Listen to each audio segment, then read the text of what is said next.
안녕하세요, 성도님. 요한과 함께하는 예수님 만나기 둘째 날입니다. 우리 성도님 어떻게 어제 첫째 날 어떠셨는지요? 성경 필사는 하셨나요? 이 기간 동안 꼭 우리 성도님이 필사도 열심히 하시고 또 요한복음 묵상도 잘 하셔서 예수님을 꼭 만나게 되시는 은혜가 있게 되기를 간절히 바랍니다. 오늘은 이제 요한복음 2장을 우리가 함께 읽고 또 묵상하겠는데요. 우리 같이 먼저 기도하고 함께 시작하겠습니다. 아버지 하나님, 은혜를 감사합니다. 오늘 또 새날을 주셔서 오늘 이 시간 성도님과 함께 요한복음 2장을 함께 읽고 묵상을 합니다.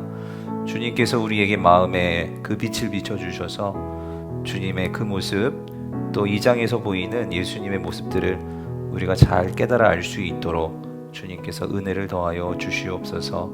감사하옵고 예수님의 이름으로 기도드립니다. 아멘. 우리 함께 요한복음 2장을 들으면서 우리 같이 읽도록 하겠습니다. 제2장.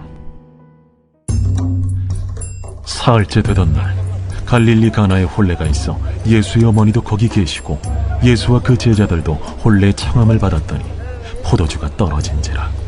예수의 어머니가 예수에게 이르되, 저들에게 포도주가 없다. 여자여, 나와 무슨 상관이 있나이까? 내 때가 아직 이르지 아니하였나이다. 그의 어머니가 하인들에게 이르되, 너희에게 무슨 말씀을 하시든지 그대로 하라. 거기에 유대인의 정결 예식을 따라 두세 통 드는 돌 항아리 6이 놓였는지라. 예수께서 그들에게 이르시되, 항아리에 물을 채우라. 하신즉 아귀까지 채우니 이제는 떠서 연회장에게 갖다 주라.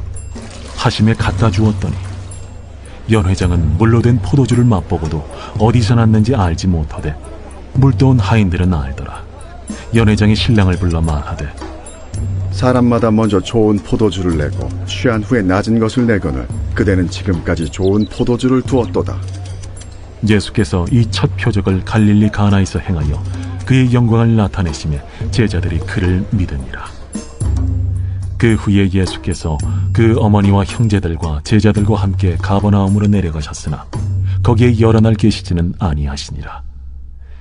유대인의 유월절이 가까운지라 예수께서 예루살렘으로 올라가셨더니 성전 안에서 소와 양과 비둘기 파는 사람들과 돈 바꾸는 사람들이 앉아있는 것을 보시고 노건으로 채찍을 만드사 양이나 소를 다 성전에서 내쫓으시고 돈 바꾸는 사람들의 돈을 쏟으시며 상을 엎으시고 비둘기 파는 사람들에게, 이것을 여기서 가져가라. 내 아버지의 집으로 장사하는 집을 만들지 말라 하시니 제자들이 성경 말씀에 주의 전을 사모하는 열심히 나를 삼키리라 한 것을 기억하더라. 이에 유대인들이 대답하여 예수께 말하기를, 내가 이런 일을 행하니 무슨 표적을 우리에게 보이겠느냐? 너희가 이 성전을 헐라. 내가 사흘 동안에 일으키리라. 이 성전은 46년 동안의 지었거늘 내가 3일 동안에 일으키겠느냐? 그러나 예수는 성전된 자기 육체를 가리켜 말씀하신 것이라. 죽은 자 가운데서 살아나신 후에야 제자들이 이 말씀하신 것을 기억하고 성경과 예수께서 하신 말씀을 믿었더라. 유월절에 예수께서 예루살렘에 계시니 많은 사람이 그의 행하시는 표적을 보고 그의 이름을 믿었으나 예수는 그의 몸을 그들에게 의탁하지 아니하셨으니 이는 친히 모든 사람을 아시며 또 사람에 대하여 누구의 증언도 받으실 필요가 없었으니 이는 그가 친히 사람의 속에 있는 것을 아셨음이니라. 요한복음 2장은 예수님께서 하나님 나라가 이 땅에 시작이 되었고, 그리고 새로운 시대가 시작되었음을 예수님의 그 표적과 그리고 예루살렘 성전에서 있었던 사건으로 보여주시는 내용이 요한복음 2장 안에 기록이 되어 있습니다. 그래서 우리가 먼저 2장 우리 1절부터 12절까지의 말씀을 보면은요, 여기에는 우리가 너무나 잘 알고 있는 예수님의 이 표적이 기록이 되어 있습니다. 예수님께서 가나 혼인잔치에서 물을 가지고 포도주를 만드신 이 기적이죠. 요한복음에는 그 7가지 예수님이 행하신 기적을 표적이라고 해서요. 요한은 그것을 뽑아 놓았습니다. 그것이 이제 7가지 그렇게 뽑아져서 표적으로 되어 있는데, 표적이라는 것은 예수님이 어떤 분이신지 그것을 알려주는 그런 단서와 같은 역할을 하는 그 기적, 이것을 표적이라고 말을 합니다. 그래서 이제 2장에는 그 7가지 표적 가운데 바로 첫 번째 표적이 기록이 되어 있는 건데요. 그게 이제 물을 포도주로 바꿔주신 그 기적이죠. 그래서 오늘 본문 2절을 보면 예수와 그 제자들도 혼례의 청함을 받았다, 이렇게 나와 있는데, 예수님과 제자들이 가나에서 있었던 혼인 잔치에 이 초청을 받았습니다. 그런데 그 혼인 잔치에 예수님의 어머니이신 마리아도 참가를 하셨죠. 근데 여기 이 잔치집에 문제가 생긴 거예요. 혼인 잔치에서 가장 중요하다라고 할 수 있는 이 포도주가 떨어져 버린 거죠. 그래서 예수님의 어머니 마리아가 이 사실을 알고 예수님께 어떤 조치를 기대했던 것 같아요. 그래서 이 상황을 말씀을 드리죠. 그때 예수님께서 하신 말씀, 우리가 4절인데요. 이 말씀을 우리가 좀 살펴볼 필요가 있는 것 같아요. 4절을 보면 예수께서 이르시되 여자여 나와 무슨 상관이 있나이까 내 때가 아직 이르지 아니하였나이다 라고 마리아가 어머니 마리아가 예수님에게 이이 상황에 대해서 말씀을 하셨는데, 좀 뭐랄까요? 예수님께서 좀 그 시큰둥한 반응을 좀 보이시는 것 같아요. 근데 여기 보면 예수님께서 어머니 마리아에게 이런 말을 하죠. 여자여라고 이렇게 말을 하죠. 성도님 좀 이상하지 않으세요? 아니 어머니 보고 여자여라고 말하는 거. 근데 이 여자여라는 이 헬라어는요 귀인인데, 이 표현은 그러니까 예수님이 어머니를 이렇게 하대하는 그런 표현은 절대로 아니에요. 그 당시 문화에서 이 여자여라는 말은 존칭어인데요. 그러니까 예수님께서 분명히 어머니에게 그 예의를 지키신 거예요. 그런데 근데 어머니라고 하지 않고 그 당시 이제 여성들을 높여서 부르는 그런 호칭을 사용한 건데, 그러면서 예수님께서 이렇게 말씀하셨죠. 나와 무슨 상관이 있나이까? 라고 말씀을 하신 거예요. 성도님들, 아니 어머님께서 뭔가 이렇게 부탁을 하고 요청을 한 것 같은데 그 상황에서 예수님께서 무슨 상관이 있습니까? 라고 말하는 게 좀 이상하지 않나요? 여기에는 아주 중요한 의미가 있습니다. 그것은 뭐냐면, 지금 왜 예수님께서 마리아를 어머니라고 말씀하지 않았을까? 왜 이것을 여자여라고 말씀하시면서 무슨 상관이 있나이까? 라고 말하는 것일까? 그것은요, 이제 예수님께서 요한복음 2장에 들어오면서 이 공생애라는 것을 시작을 하시는 거예요.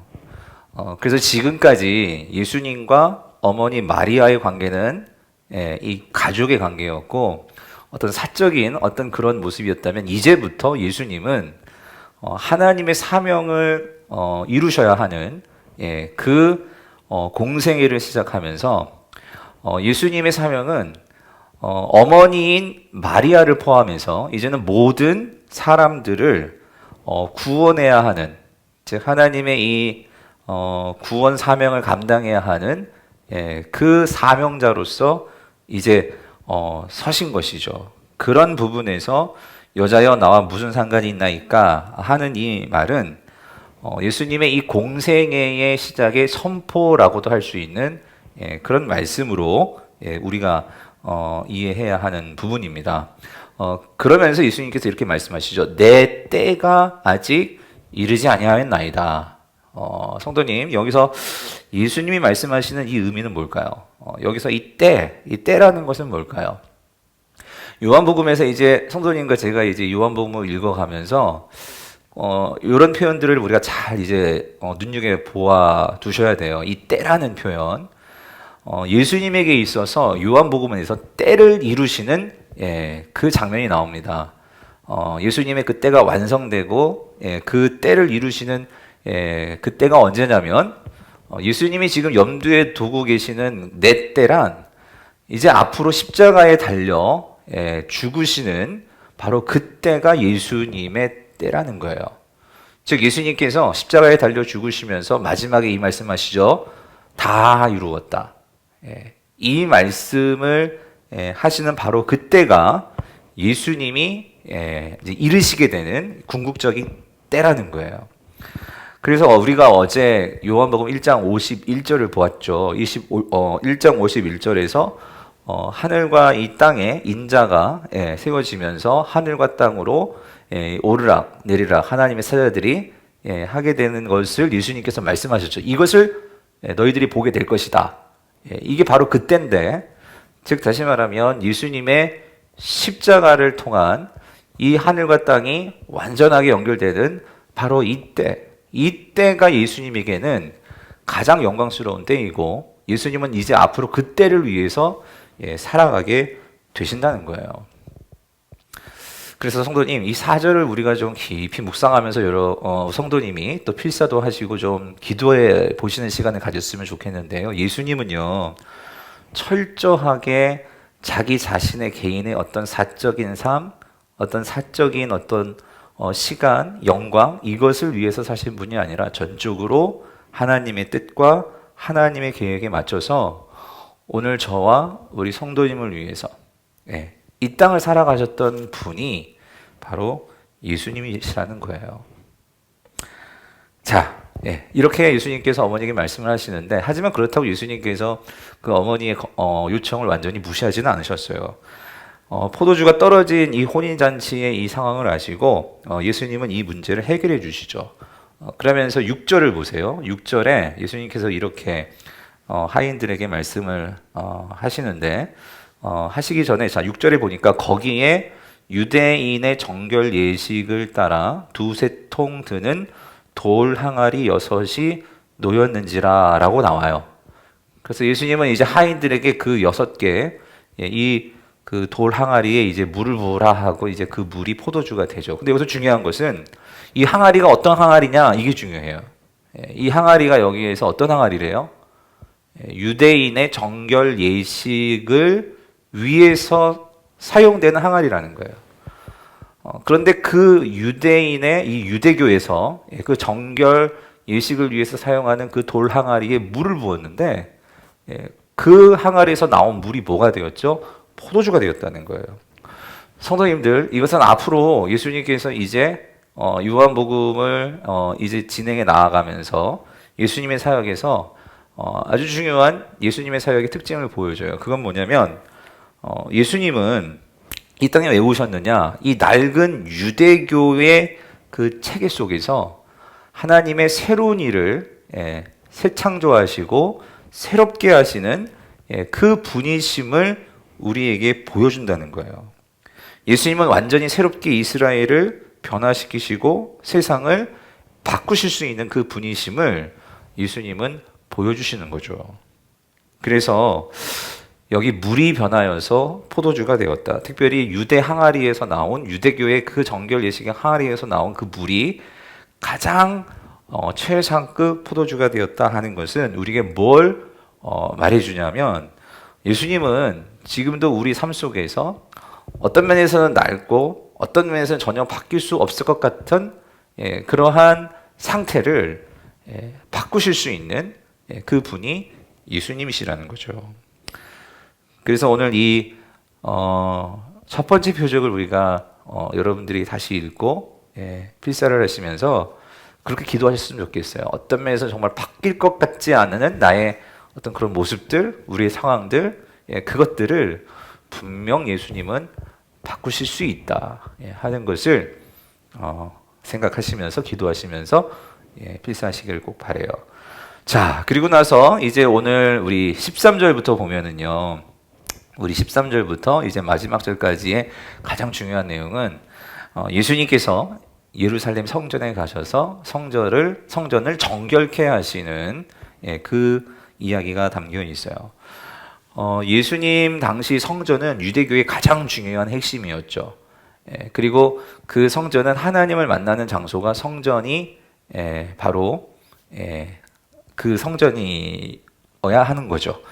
근데 예수님께서 왜 성전에 찾아가셨느냐? 사실 이 성전이 제대로 기능을 하지 못하고 있었다라는 거예요. 예수님 당시의 성전은 하나님을 예배하기 위한 장소가 아니라 인간의 탐욕을 채우기 위해서 어떤 면에서는 하나님을 향하고 하나님을 제사한다고 하지만 하나님이 아닌 인간의 어떤 탐욕을 숭배하는 그런 우상 숭배의 장소가 되어버렸고, 종교 권력자들은 자신들의 종교 사업을 하는 그 장소가 바로 성전이었다는 거예요. 성전이 완전히 그 기능이 망가져 버린 것이죠. 그래서 예수님은 이 성전에 가셔서 거기 성전에서 장사하는 사람들 다 몰아내시고, 오늘 보면 19절에서 이런 말씀을 하십니다. 예수께서 대답하여 이르시되 너희가 이 성전을 헐라 내가 사흘 동안에 일으키리라 라고 말씀을 하세요. 여기서 이 너희의 그 성전을 헐라, 이게 무슨 의미냐면, 그러니까 예수님은 지금 이 유대교 성전, 이 성전, 헤롯이 지은 이 성전, 이것을 심판하시는 거예요. 그리고 나서 내가 사흘 동안에 일으키리라, 즉 내가 새 성전을 세우겠다는 거죠. 이 말씀을 하시는데 이어서 나오는 거기 본문을 보면 20절에 유대인들이 그래요. 아니 이 성전이 46년 동안 지어진 건데 네가 어떻게 3일 동안 이것을 허물고 다시 지을 수 있느냐? 라고 반문을 하죠. 근데 그때 예수님께서 직접적으로 말씀을 하시지 않았지만 요한은 지금 예수님께서 하신 이 말씀의 의미가 무엇인지를 해석해 놓았어요. 21절 보니까 그러나 예수는 성전된 자기 육체를 가리켜 말씀하신 것이라. 사실 이것도 예수님께서 나중에 이제 부활하시고 그 이후에 이 모든 상황이 이제 하나씩 그러한 퍼즐이 맞춰지듯이 맞춰지고 나서 깨달아진 바죠. 그런데 요한이 보니까 그때 예수님께서 지금 19절에서 이 성전을 헐라 했던 것은 그리고 내가 새롭게 성전을 짓겠다 하신 것은 무엇이냐면, 사실 여기 중의적인 의미가 있는 거예요. 21절에서 그 예수님은 성전된 자신의 육체, 그것을 두시고 하신 말씀이라고 요한은 기록해 놓았죠. 즉 이 눈에 보이는 성전은 허물어지지만 예수님께서 하나님의 영광의 충만함이 있으신 그 성전으로서 이 세상에 서시고 또 이 세상을 사르셨고 그 성전이 되어 주심을 말씀하고 있는 거죠. 그래서 즉 예수님의 죽으심과 그리고 3일 만에 다시 부활하심을 예수님은 말씀하시고 계시는 거예요. 사랑하는 성도님들, 그래서 사실 예수님은 이 땅에서 걸어 다니는 성전이셨죠. 그래서 예수님께 나오는 자들은 하나님을 만날 수 있었고 또 하나님을 알 수 있었고, 그런데 오늘 이 부활하신 예수님은요, 오순절 성령 강림을 통해서 오늘 저와 성도님에게 성령을 보내주셨습니다.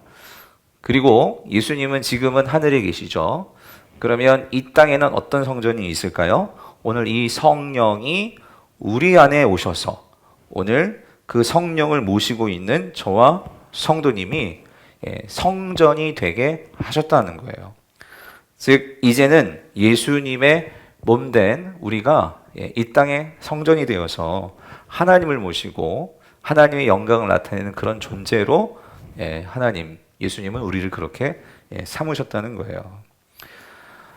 이런 점에서 오늘 우리가 생각해야 될 것은, 오늘 성전에 찾아오셔서 성전을 정결케 하시는 예수님을 보면서 혹시 우리가 성령을 모시고 성령님과 함께하는 우리가 성전인데 우리 안에서 내가 하나님을 섬기지 못하고 제대로 섬기지 못하고 내 마음 중심에 하나님의 자리에 이 세상의 헛된 것들을 갖다 놓고 우리가 잘못된 예배를 드리고 있는지, 있지는 않는지 우리가 하는 것들을 살펴보면서 오늘 성령님이 내 안에 계시고 오늘 내가 진정한 주님이 기뻐하시는 거룩한 성전으로서의 삶을 살 수 있도록 성령님 나를 도우시고 항상 말씀하시고 은혜를 달라고 우리 같이 기도하시기를 바라고, 또 오늘 이 요한복음 2장을 찬찬히 다시 한번 묵상하시고 필사하는 시간을 꼭 가지시기를 바랍니다.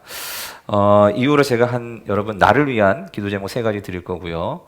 또 우리 나라와 공동체를 위한 기도 제목 3가지를 드릴 것입니다. 그 기도 제목들을 붙드시고 10분 동안 여러분들이 기도하시고 또 오늘 마지막 주기도문으로 그렇게 마치시고 오늘 이 둘째 날을 마치시기를 바랍니다. 우리 함께 기도 제목들 보시면서 우리 같이 기도하는 시간 우리 갖도록 하겠습니다.